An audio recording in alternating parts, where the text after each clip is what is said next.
Namaskar, Jai Shri Krishna. Admiring text 14 and text 15 of chapter 9, the most confidential knowledge of Srimad Bhagavad Gita. Text 14.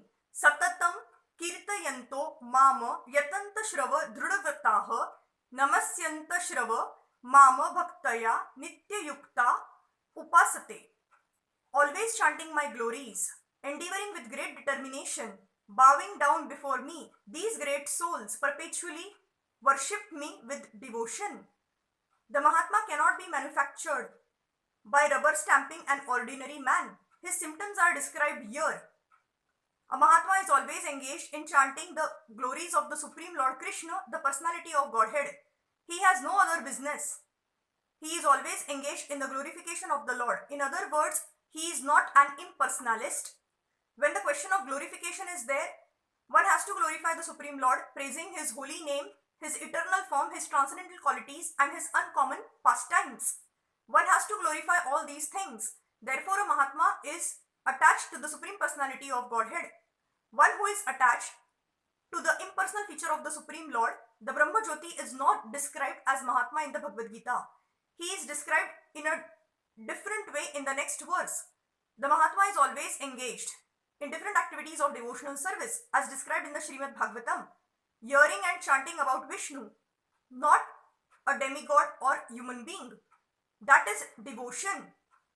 Shravanam, Kirtanam, Vishnu and Smaranam, remembering him. Such a Mahatma has firm determination to achieve at the ultimate end the association of the Supreme Lord in any one of the 5 transcendental rasas. To achieve that success, he engages all activities, mental, bodily and vocal, everything in the service of the Supreme Lord Shri Krishna.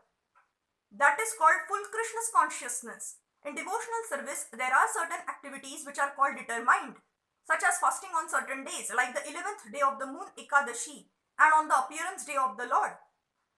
All these rules and regulations are offered by the great acharyas for those who are actually interested in getting admission into the association of the Supreme Personality of Godhead in the transcendental world. The Mahatma's great souls strictly observe all these rules and regulations, and therefore they are sure to achieve the desired result. As described in the second verse of this chapter, not only is this devotional service easy, but it can be performed in a happy mood. One does not need to undergo any severe penance and austerity. He can live this life in devotional service, guided by an expert spiritual master, and in any position, either as a householder or a sannyasi or a brahmachari, in any position and anywhere in the world, he can perform this devotional service to the Supreme Personality of Godhead and thus become actually Mahatma, a great soul. Text 15.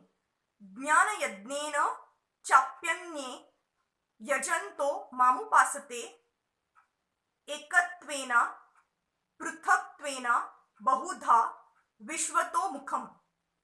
Others who engage in sacrifice by the cultivation of knowledge worship the Supreme Lord as the one without a second, as diverse in many and in the universal form. This verse is the summary of the previous verses. The Lord tells Arjun that those who are purely in Krishna's consciousness and do not know anything other than Krishna are called Mahatma. Yet there are other persons who are not exactly in the position of Mahatma, but who worship Krishna also in different ways. Some of them have already been described as the distressed, the financially destitute, the inquisitive, and those who are engaged in the cultivation of knowledge. But there are others who are still lower, and these are divided into 3. He who worships himself as one with the Supreme Lord, he who concocts some form of the Supreme Lord and worships that, and he who accepts the universal form, the Vishwarupa of the Supreme Personality of Godhead, and worships that. Out of the above 3, the lowest, those who worship themselves as the Supreme Lord, thinking themselves to be monists, are most predominant. Such people think themselves to be the Supreme Lord, and in this mentality they worship themselves. This is also a type of God worship, for they can understand that they are not the material body but are actually spiritual soul. At least such a sense is prominent. Generally, the impersonalists worship the Supreme Lord in this way. The second class includes the worshippers of the demigods, those who by imagination consider any form to be the form of the Supreme Lord. And the third class includes those who cannot conceive of anything beyond the manifestation of this material universe. They consider the universe to be the supreme organism or entity and worship that. The universe is also a form of the Lord. Thank you.